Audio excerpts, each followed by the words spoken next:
Alrighty, Niall. Thank you for jumping on. No problem. Thanks for having me. Pleasure. So we'd actually recorded this podcast before out of transparency, but the camera was playing up. So here we are recording round number 2. Perfect now. That's it. So guys, welcome back to the Brotherhood podcast. I'm here today with Niall Ronan. Thank you for jumping on, as I said. So Niall has a background. He was a professional rugby player for Leinster and Munster, and he also played for the Irish national team. And he now runs his own company called Titan Wellness, where they focus on assisting corporate companies with wellness and workshops, whilst also they have gyms placed across the country. So he's certainly got a wealth of experience to bring to the podcast. So for anyone who does or doesn't know, and there will be a lot of people who do know, obviously, your background and Titan Wellness, but how would you explain the mission and the purpose of Titan Wellness? Well, the main reason why we set up the business was to bring what myself and my business partner learned in our kind of previous careers. So my previous career was a professional rugby player. For example, playing for Munster, you'd walk into the building, you'd say hello or high five each other. If you're from Australia and New Zealand, it's all high fives. And you invest into your physical well-being. So in the gym, on the pitch, you connect with each other on the pitch through analysis. You eat together, healthy, and then you get constructive feedback in your workplace on an ongoing basis on yourself. And then you do analysis on the opposition, and then you work together to try and win the weekend. And your vision long-term is to win the trophy. And my business partner was in the Garda Síochána, who got shot on duty. He was in the high performance ranking, which is called the ERU, the Emergency Response Unit. He was a high performer. He got to the highest rank of one of, and we want to try and bring that into the workplace. And that's one of the main reasons why we set up Titan Wellness. And our I suppose, preventative health, can we invest now into our health and well-being, body, mind and soul, to help us be all happier, live longer. And that's what Titan Wellness do. There's 2 sides to our business. There's health and wellbeing services, talks on sleep, nutrition, mental health, keynote talks on different areas, resilience, leadership, fitness classes, yoga, Pilates, running programs. Holistic services would be physio, massage, desktop massage, Reiki, reflexology, all the kind of holistic services. And then we do other stuff as well. And then the other side would be fitness facility management. So we design and install, design and manage corporate gyms nationwide in Ireland, and hopefully break into the UK now this year. That's brilliant. And in terms of because even understanding a bit more, so when you first started the company, was it going more into the gym side first, and then? No, it was fitness. It started off with like corporate fitness. Yeah. So it was kind of more couch to 5K. This was like 10 years ago. 10 years next August coming. So we get a professional running coach to come on site, and you start a running club, and you do 2 sessions a week for 6 weeks, and you get from 0 to 5K, and then you might run in your local park run or train for a marathon, whatever it is. Some people were kind of more advanced, and it started off with that, and then it turned to yoga, Pilates.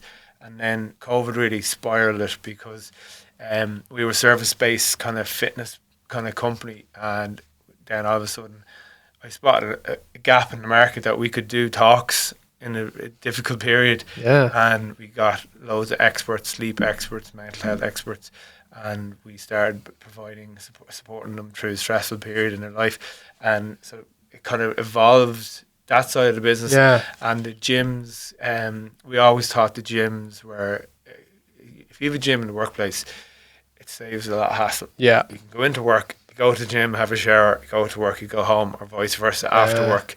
You pay less benefit in kind. There's I suppose, tax benefits for an employer, to have it on site.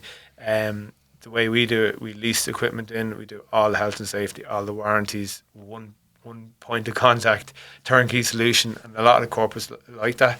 And it's less capex spend for them. So we always wanted to push that, and that's kind of growing rapidly now, because the graduates that are coming through, you look on Instagram and all social media, they're into fitness, they're into the recovery, nutrition, there's less alcohol, which is a good thing. And, you know, having that in your workplace, that's going to be wouldn't say demanded by the employees, but it's what they're going to look for in terms of if they're going to be recruited for a company or retaining your staff. So that's our kind of our business model at the moment, trying to grow that part of the business as well. Amazing. And it sounds like the COVID period was a massive catalyst that seemed to galvanize and highlight the areas of which you guys could really provide value. Yeah. Exactly. Like we spoke about in the last podcast. We like, if you break down all the different elements, if you can sleep, if you understand sleep, understand your mindset, understand how to eat healthy, to exercise, and having them positive lifestyle routines, your well-being is going to be good. So when COVID kicked in, we sat down and we said, right, we need to try and get experts in all these areas, and we did through our own networks or people we knew, through sport and through business, and that really kind of accelerated it. And it was all online. Thankfully, it's not online anymore, because that was a busy period. There was a lot going on for everybody, I suppose. Stressful times, but now it's kind of getting back to normal now, and there's more on-site events, which is, I think, is a great way to connect with people, and it's more real when you're together. That in-person connection. Exactly. Which I think is like what everybody's really after, and I think there is a resurgence of community, and I've noticed that, and my mentor used to say to me all the time, he's like, the golden key is if you can build community around anything, like, it will be successful. Yeah, absolutely. Like, there's the pillars to longevity, like in Harvard University said this, not me. So if you invest time into your physical well-being, 1 hour a week of strength training, for example, 4 minutes of high intensity exercise, that could be on a bike for 4 minutes, where you stimulate your heart rate. If you understand your mental health and try and get to understand how the mind works, eat healthy, and 80% good, 20% bad, and connect socially with the people you care about, and start maybe hobbies. For example, I played five-a-side with you one night, getting to know people that you never met before and play. So having hobbies like that, that social connection piece. So that whole kind of all them kind of pillars of longevity, if you have them in your life, you're going to live happier, you're going to live longer, you're going to live healthier. So I try and invest into that, and try and preach it as well. Because it reminds me of like they talk about the Japanese, right? They studied their culture and why they have such longevity, and like I think they have that philosophy of ikigai, where it's like in the middle, it's like what you love and your passion. It's like you get paid for it if you do it, but I think that community is a common denominator. But what you're saying there as well is, because I suppose we're talking a lot about like these high performing cultures, and you're going into these. I mean, you came from a high performing culture, which we'll go back into again. but there's so much gold there, but it's that not everything is just your career. It's like for ultimate high performance, it's not just a single focused of it, and we spoke about it before. It's like one aspect will bleed into another aspect, and it's like when you're more present at home and you've prioritized that, then of course you're going to be more present at work too, because you're not there thinking, oh shit, I should be with, or resenting my work. And it's like you guys really offer a holistic approach. Exactly. And we try and live it as well. All of us, even our staff as well, to try and have that open communication, trust each other, and do the basic foundations for life, to exercise, nutrition, connecting with people, and being happy. Do you know what I mean? Don't be stressed out all the time. It's hard. Everyone's going to be stressed. I have 2 kids, so I'm definitely going to be stressed some days. But I think just having that kind of mindset and having that holistic approach, I think helps definitely. And what would you say are those core pillars? I'm just wanting to check, and that looks like it's on. I'm just making sure that video is not moving down. We are good. What would you say? And I know you touched on there before, but obviously, again, you come from that background, and now being in the space that you are and going into these corporate environments, what would you say are the core pillars for in someone's life that really assist them to operate optimally? Understanding your own mental health and how that works, how the mind works. And I suppose we spoke about before that we both did counselling and psychotherapy courses, and that was a game changer when I started to do that and understand about self-awareness and emotional intelligence. So reading the room, but also reading your own sitting room, which is in your brain, so understanding why you're stressed, why you have anxiety. I think that was really, really important. If you can understand that is the hardest part, but the best part to focus on.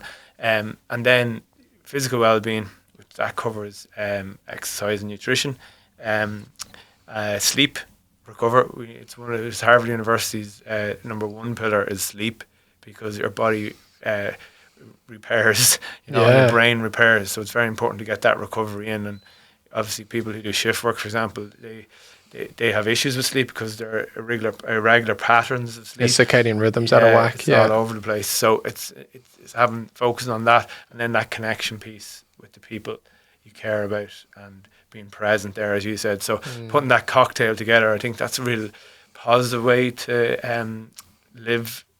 To invest time into, and you will. There's research to say that you'll live longer and you live happier if you do that. So they'd be the pillars I'd be recommending anyway. Yeah, no, amazing. Hope people haven't written those ones down. But now going back into, because we can again we'll come back to the more business route, but I know. So obviously, your parents, as we spoke about, had history in sports and high performance, we could say.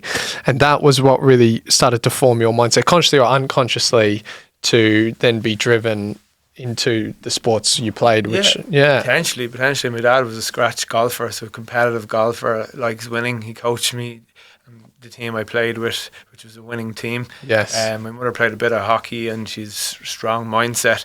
So I think I learned good habits and values from my parents, definitely. And I suppose in my career, all the teams I played with in my career were good. Won trophies.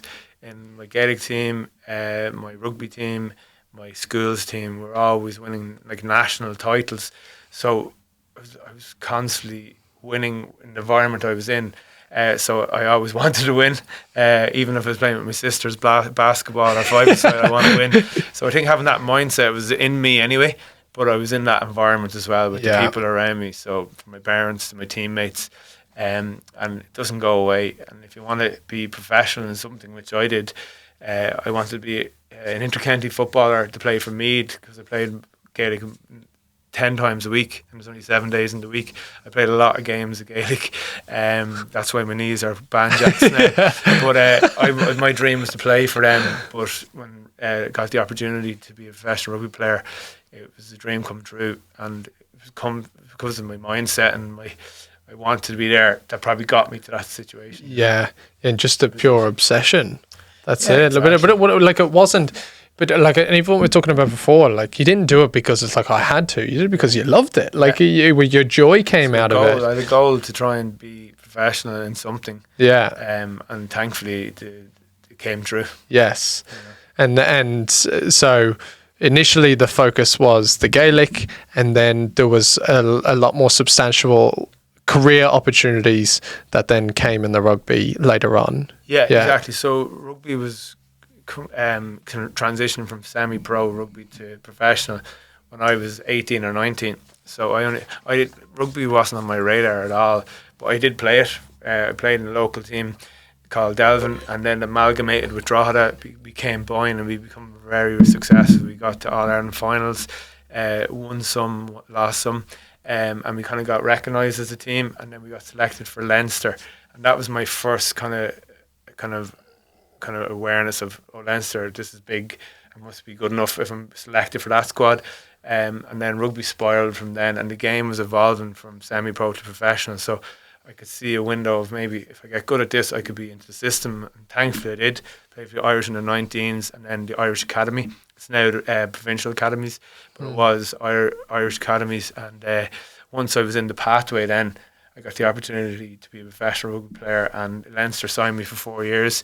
Very grateful for the opportunity, and then signed for Munster for 7 seasons. So it was kind of, rugby wasn't on my radar really till I was 18 properly, and then it was my life for 13, 14 years. Yeah, well, yeah. Good life experience. You learn a lot, and you get loads of injuries. That's it, get smashed a few times. But there's so many routes we can go with this.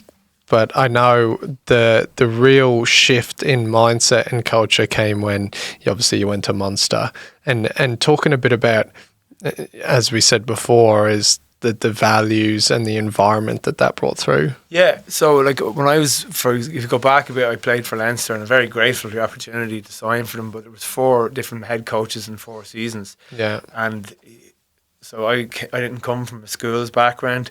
I played for youth rugby, which is local. So the schools guys were definitely more developed and better coached for longer periods, and I was kind of a little bit behind. In first year I did well.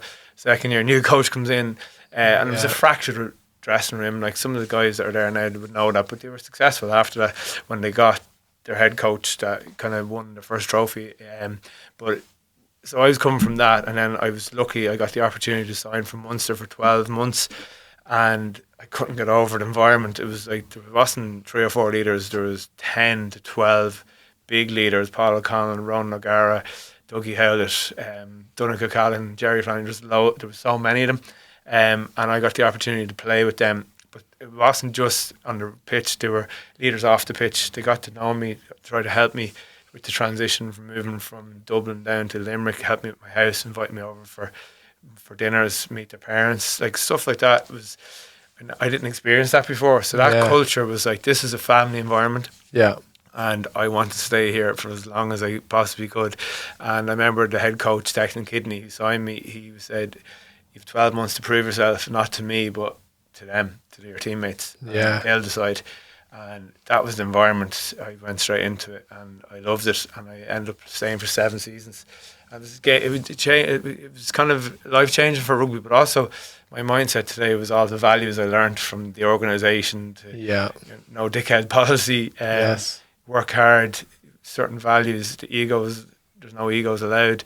The passion, the supporters are some of the best supporters I've ever experienced in my life, and just the people, they're down to earth.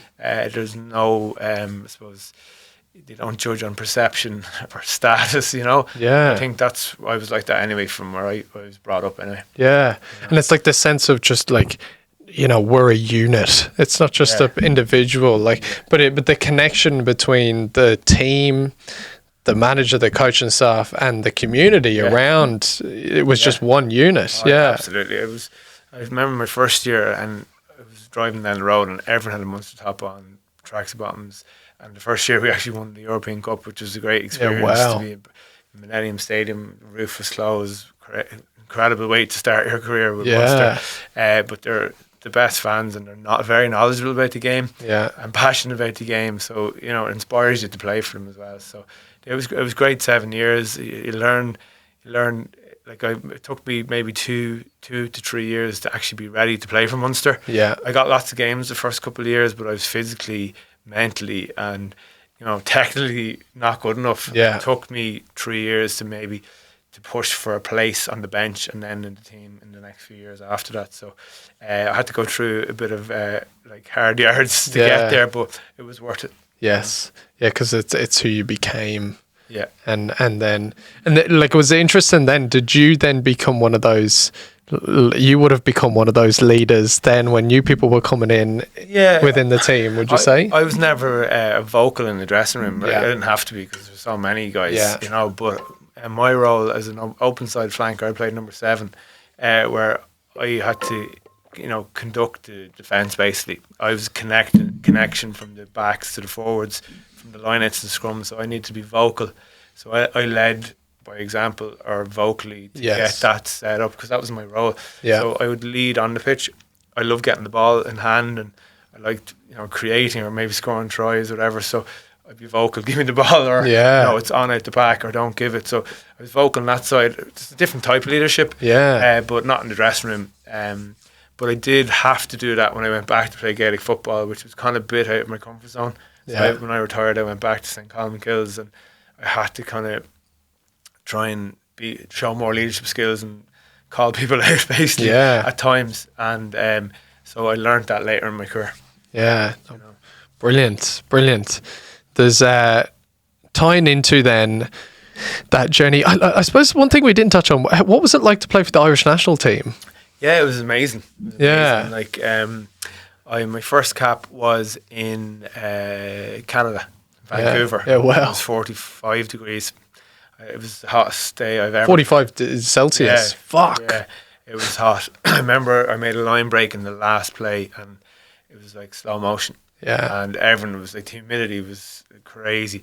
And the coach pulled me to the side. He goes, "Did you lose your speed?" I said, "It's 45 degrees. I literally can't breathe." Yeah. So it was a good experience. But when you grow up, like, to play for Ireland in any sport, I think it's a dream come true to represent your country. Yeah. At one stage, you're good enough. You're the best in your position to play for Ireland, or your top three or whatever. Like, so I think that was a good honour, and I was happy to what I achieved. Yeah. I had 4 caps, and maybe could have got a few more at the end of my career. I got injured at a stage where I could have potentially got more, but if it was 1 or 100, I was happy enough, and it was a good experience. The one thing I wouldn't say it's a regret, because it was out of my control, but I never played in Ireland. I would have liked to play in Dublin in the Aviva Stadium, Lansdowne Road. I used to play for Lansdowne, and I would have played in that pitch every second week. So it would have been nice to do that, but that's life. Yeah, no, I hear ya. Yeah. I hear ya. And then, what was the transition of like the identity after? I suppose understanding the like internal shift of, so you get injured, and a lot of people, because they talk about that's where a lot of athletes can really struggle, is there's that transition out of the sport, and then that journey out of that, because you went from that to coaching to then the business. Is that correct? Yeah. So if you're 25 and you're a superstar and that happens, that's tough. Yeah. 'Cause sometimes they're not prepared for the life after rugby. I was 32 when I retired. Yeah. And I was working closely with the Irish Rugby Players Association. Yeah. And they had mentors and career guidance. Okay, nice. People to help me. So I was working with Deirdre Lyons, brilliant person, and she helped me for planning for life after rugby. Even though I had a few years left, I thought I was planning for that. And I had a business mentor as well. For the younger guys, that is a tough transition, because you're a superstar, getting paid loads of money. You might be on the fringe of playing for Ireland, and then you're injured and your career's over. Yeah. So the lesson would be to get your education done early, and maybe have some ideas or get some experience while you're playing. Yeah. And I was doing that, so the transition for me was easier. Plus, I was moving from Limerick and I was moving home. Yeah. Some guys who live in Munster, for example, or even for Leinster, they could be living in Dublin, and all their friends are still Leinster or Munster players. Yeah. And they're not getting away from it. Yeah. I went home. Yeah. I left home when I was 17. So I was 15 years away. So I was happy to come home. Mentally I was ready. I didn't want to retire, but at least I was coming home. My wife, were buying our first house together. So it was exciting times for me. Yeah. But there was days where there was about a 3-month window where I wasn't working, and I was bored out of my brain. Because the purpose would go. That's it. I have no schedule, I have no routine. So I had a plan to set up a gym and do rugby coaching, which I did, and that was a really good transition, because especially the rugby part, I was in a team environment. I wasn't playing, but I was still in part of it. My routine was training Tuesday, Thursday, games Sunday or Saturday, and that was my life. Yeah, nice. So that helped me, and I'd always recommend people to get involved, when you do retire, because it's hard to just stop and then 5 years later you haven't been in the dressing room. Yeah. Because that connection with the people, it goes back to social connection we spoke about. You're meeting people, you're not just sitting home watching Netflix every night going, what do I do tonight? So for me it was an easier transition, and I had a plan for life after rugby, and then the business kind of came from that transition as well. Brilliant. And then on that note, because I suppose that I'm just reflecting there too, like the hardest part of when I moved here was that initial phase of you're starting from scratch to go, where the fuck do I find my foundation and my routine? And I remember the first few months were really hard because it was in my granddad's place. Yeah. And it was lovely to spend the time with him, but like I hadn't quite felt that foundation. Yeah. So I can understand like in that sense. And then now I'm in such a good routine because I've started to build connections and everything. But as your empire now. Yeah, that's it. And it's just the like these sort of connections, and like I've noticed here, it's like one connection leads to another, and it just starts to open itself up. But I think as well, it's the biggest thing for me and why I also got this podcast was like I've got to get in the community. Like I'm like sick of sitting and having spare time. It's like, how can I bring value using things that just come natural to me? But it opens up conversation, and I think that's exactly what you're saying. It's like, what are your skill sets, or just even ways? And like one of my mentors used to say to me, he's like, just get out and volunteer your time, like because you go insane just thinking the whole time. Exactly. Because it's just you. Get out there. You have to come out of your comfort zone as well, which people mightn't like, but the world we live in, like, you know, even doing the video on LinkedIn, my business partner does not like doing that. Yeah. And he said he'll do a video and I'll be out in 2 minutes. He was there for 2 hours. But that video opened up the door to business, you know. So that's how so it's the same. Put yourself out there and be confident, be yourself. Yeah. You know what I mean? You go a long way in that. Yeah, so true. You know? Because I know so much of your business then, and then tying on, I suppose we'll go into your origin story of your business, but so much of your business is built on the relationships, as you so rightly said. Yeah. Oh yeah, absolutely. So building trust with the person. Like in the corporate world, it's a lot of emails. Sometimes picking up the phone is the easiest way to do it, and I'd be a bit old school where there's an email there, I'm not sure. People, my colleagues beside me, what's that mean? I don't know. So, all right, let's pick up the phone. I learned this early doors. Pick up the phone. Hi, Mary, whatever her name is. What do you mean by this email? You know, and they're kind of shocked that I'm ringing them. Yeah. It's just easier to figure out. It's okay if I ring in future as well if there's any other. Yeah. I go, yeah, that's way easier. So it stopped me sending 100 more emails a week. So that having that communication piece and getting to know each other. Sometimes you might meet them for a coffee as well, just to build that relationship, because one of the clients might be booking some events off us.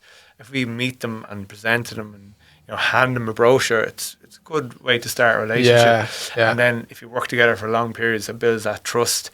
And I think that's not just in business but in life as well. Yeah. You know what I mean? In sport, in relationships, in work. If you can have that open, honest, you can sometimes have to have direct discussions. Yeah. It's not an argument, it's just constructive feedback or negotiation. Yeah. You know, I think they're all good ways to build relationships and build trust as well. Yeah, because I know I like that was the biggest thing coming here, because initially I came into the Irish market with like this idea of like it's more of like an Australian mindset, and I was like trying to leverage more social media, but I learned quick it's like no, here is in person, because people have to get to know and trust you. They'll be like, who the hell is this guy with this Aussie accent? Very like that to be sure. Yeah, that's it. Do a bit of research on it first, you know? That's it. But then the funny thing I've known is like if they know my granddad and then they know I'm from that's it. It's like the guy, I bought my first house with my wife, and the guy who was selling it, he's passed away now. He spoke to me for 45 minutes, didn't talk about the house once. And started with my wife straight away. Who are you? Where are you from? Oh, I know her. Yeah, I know her. I know the house. Is that the house around the corner? Yeah, I built that house. That's it. And then he goes to me, who are you? Oh, I know your dad. Right, house, yeah, it's yours. That's it. But like that was the, you know, so it's a good way to kind of get to know someone rather than just a transaction email.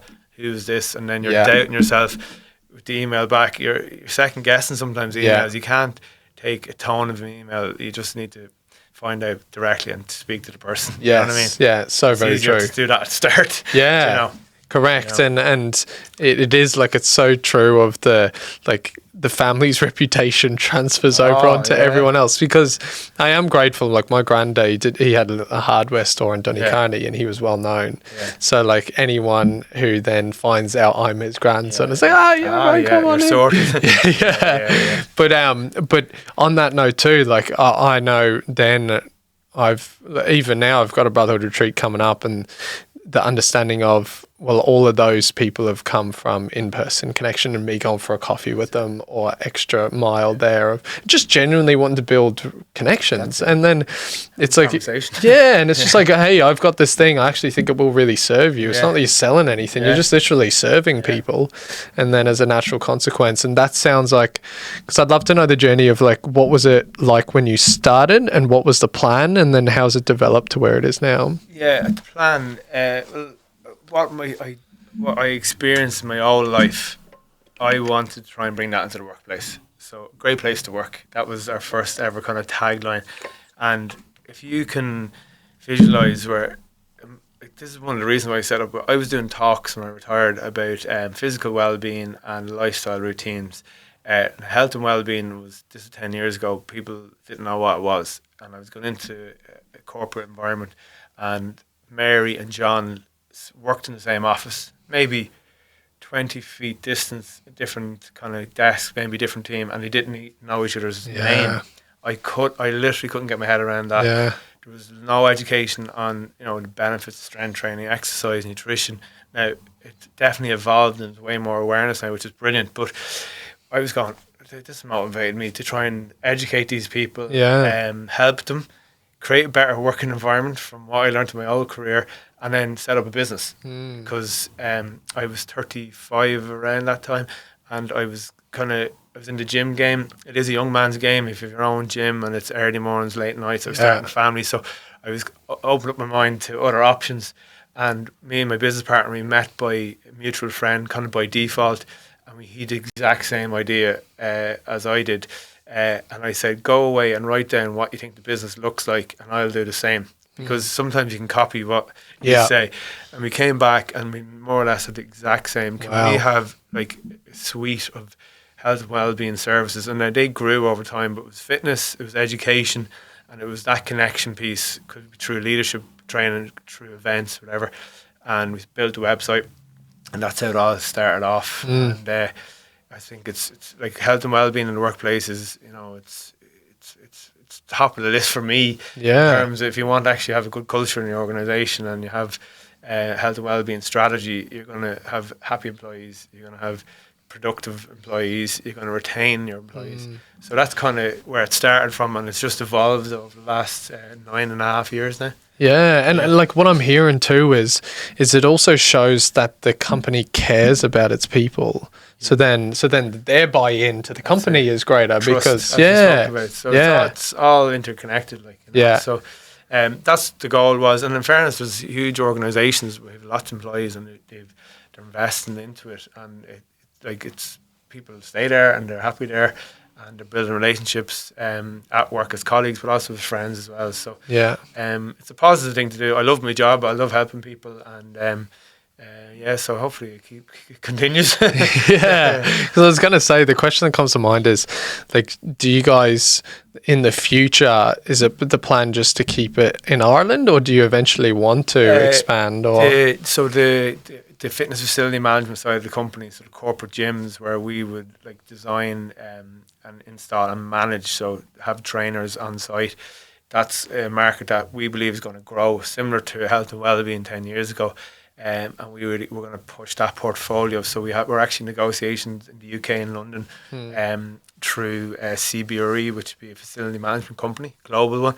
And we work with them. We're a preferred provider with them. So hopefully we expand over to the UK anyway. And after that, let's see what happens. So we're trying to really focus on that. Our goal for 2026 is to try and get more gyms in the workplace, and I think it's going to be more kind of, I wouldn't say the employees are going to not demand it, but they're going to look for organisations where there's a gym on site.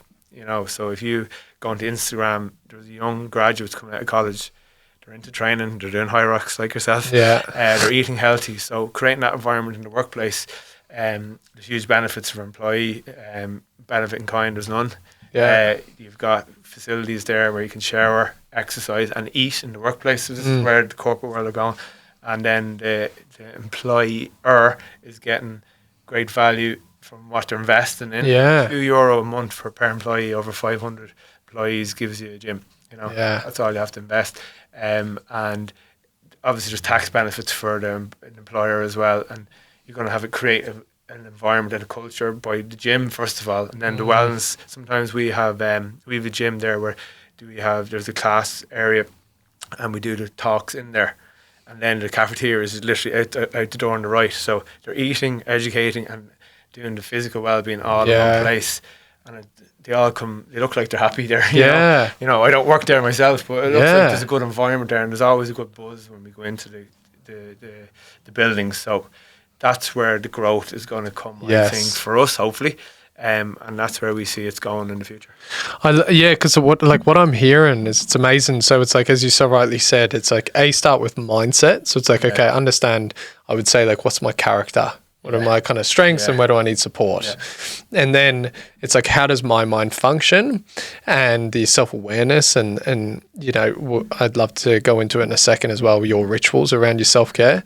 But then from there, it's like, okay, then it's what are the habits? So, and you're kind of combining both habits and environment in one. So it's like education around, okay, the right fuel, and then the exercise, so movement, and then creating an environment and a culture that supports that, because you become your environment.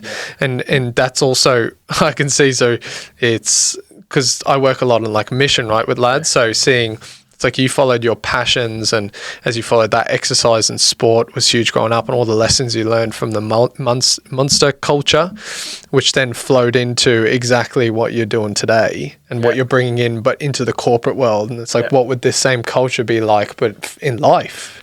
Yeah. That's basically it. Yeah. That's what I have in my head, and you're trying to preach it with the team around us. Yes. And it takes time. Yeah. You know what I mean?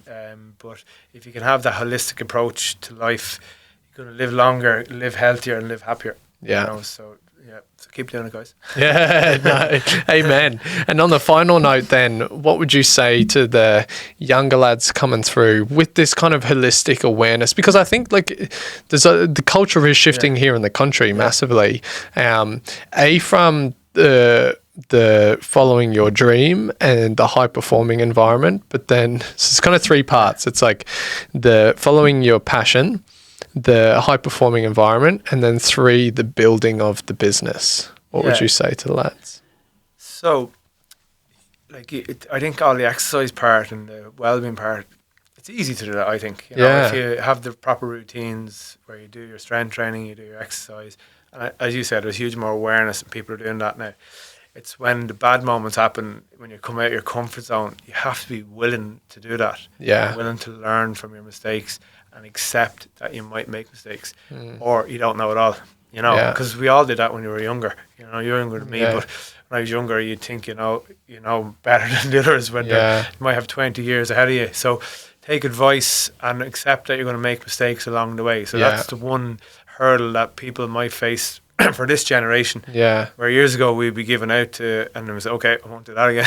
Do you know what I mean? So maybe there's a bit less of that now, I think. Yeah. So you have to come out of your comfort zone, I think, and be open to learn to achieve success, I think. Yeah. So if it's in sport, if you keep making the same mistake, you're not going to be picked. Yeah.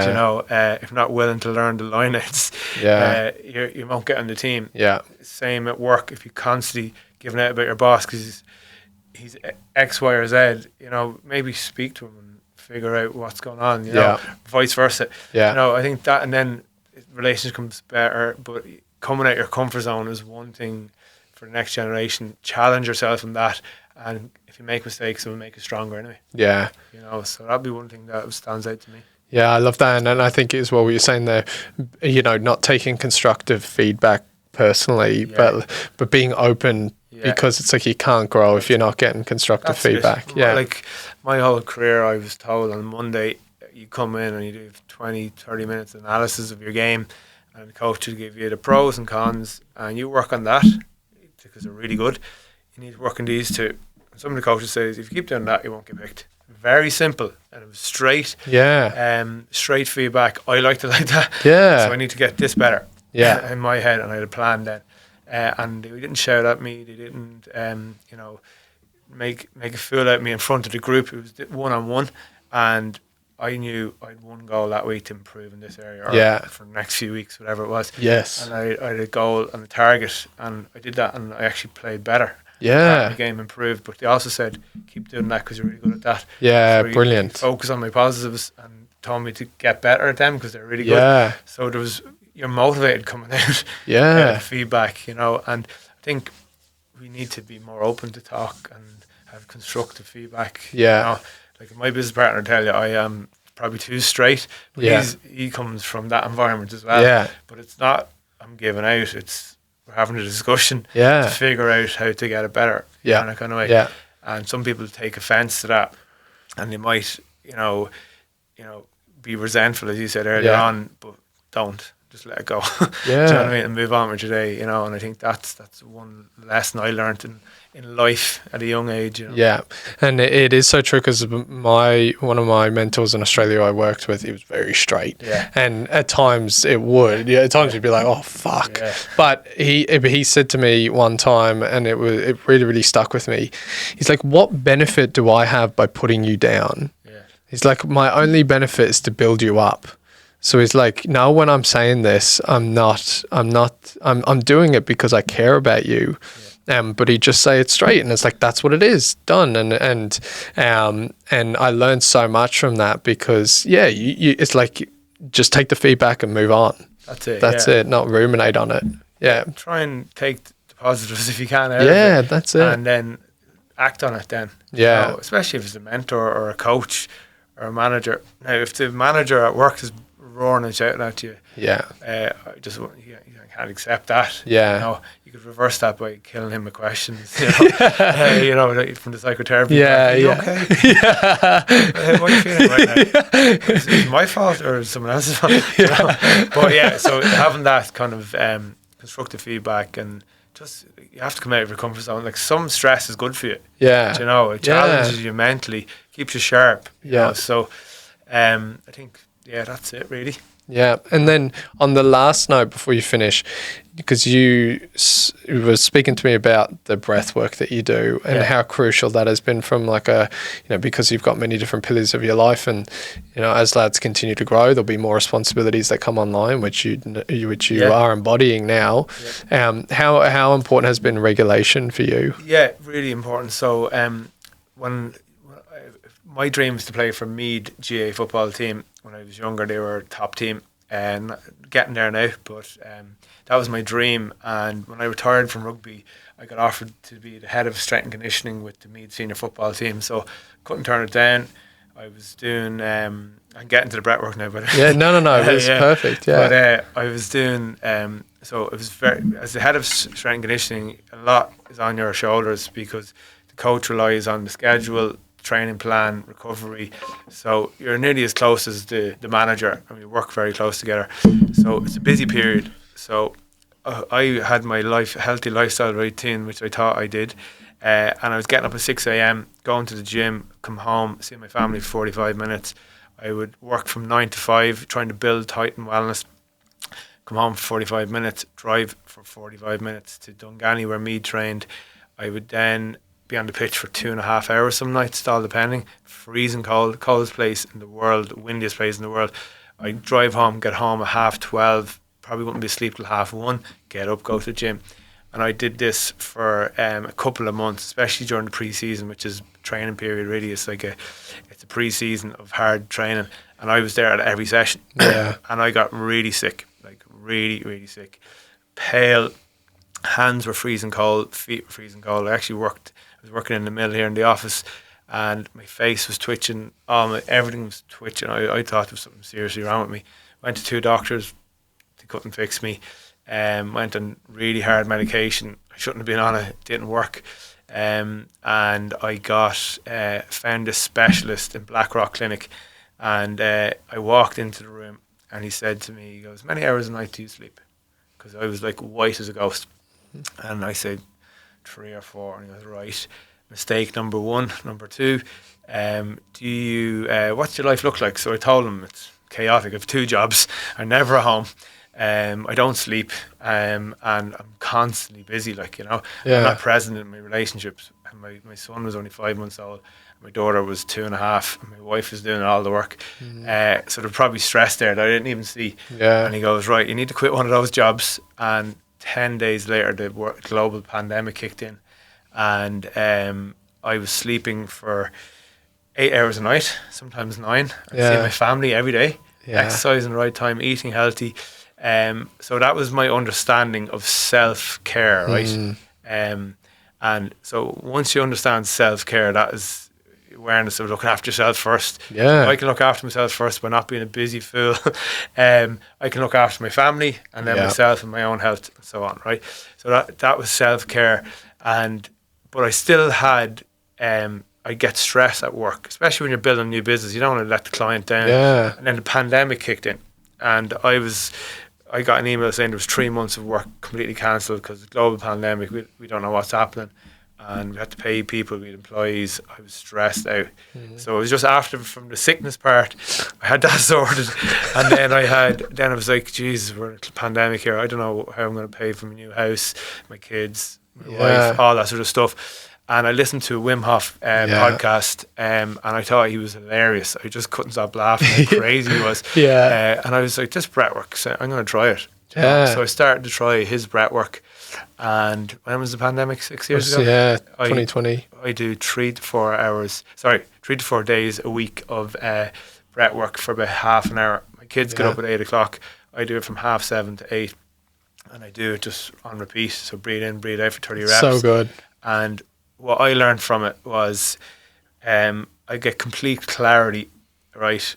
Just all the badness goes. I remember tasks that I have to do for work or life. I just always remember things. So all the distractions go. Yeah. And my wife said I'm mellow. I think that's a good thing, is it? Yeah. Well, your nervous system's calm. Yeah. I'm only joking. That's a slag from my wife. But I can park stress. So literally, as I go back to start, I used to get stressed out. If something happened at work, I'd bring it home with me. I'd be worrying about it. I'd be thinking about it.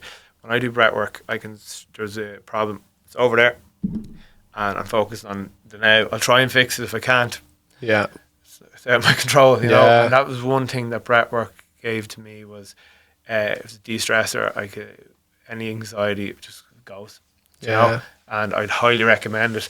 And like if you told me 10, 11 years ago when I was playing rugby, I'd laugh at you if I was doing mindfulness and meditation, but it actually works. Especially males are slow to invest time into it. Like females would definitely do it on a regular basis. And it's a game changer. Yeah. The mindset and just to kickstart your day. Yeah. You know, throw a cold shower and a sauna in, then bombs away. Secret sauna. Yeah, there we go, Charlie. No, I completely agree, because that's the biggest insight I've had. And, you know, because even in Brotherhood and the mastermind recently, it's like lads are coming in. It's like, okay, we're going to talk about strategy, because you get them at strategy and they think, okay, sweet. So you give them what they want. But then what we're really coming down to is like, okay, in order to get all of these things, you've got to have a calm nervous system. And then once they get that, they're like, oh, okay. Because that's what, I mean, that's the lesson I've learned along my journey I mean, it's like all of this achieving and striving. It's like, what am I doing it for? I'm doing it for a feeling. And it's like, and happiness, or like even it's like, oh, when I get there, I'll finally be at peace. But it's like, how about like there's a passion for the journey, and I love that. But realizing it's like I can be in peace and enjoy the journey now. It doesn't mean I'm going to have ups and downs, but it's like I've got the tools to come back to a regulated state, rather than feeling like I had this fucking kill myself in order to get there, which, And you learn from your mistakes. That's it. My mistake was double job, and literally I wasn't present in myself and in my whole family. Like I wasn't there. And then I got sick to actually realise that what was I doing? And now I'm going to focus on myself, try and get that sorted, and just start to say no to things. I know I have tools now to make me relax. You know, and life becomes easier. You know what I mean? So the breath work, I'd highly recommend it if you haven't tried it. There's different types. I don't know. Do you do box breath? Box breathing, So I just think the Wim Hof is a bit more intense. I like that kind of side of it. But and the breath hold. I've done all the different ones, but I think I just do the Wim Hof. But they all work, and it's good experience, and it definitely is a calming kind of influence on your life. You know? 100%, especially with anyone building anything, it's going to bring stress, as you said, and it's the ultimate tool. Awesome. So then to finish up, where can everyone find you? If you want to find me, LinkedIn was probably the best place for business and personal stuff. So anywhere on LinkedIn, you can find me. And if you have any questions, I'm happy to answer them. Beautiful. Well, thank you for jumping on, Niall. Great stuff. Brand two done. So guys, as I always like to say, the mission beckons, the mission calls. Let's fucking go.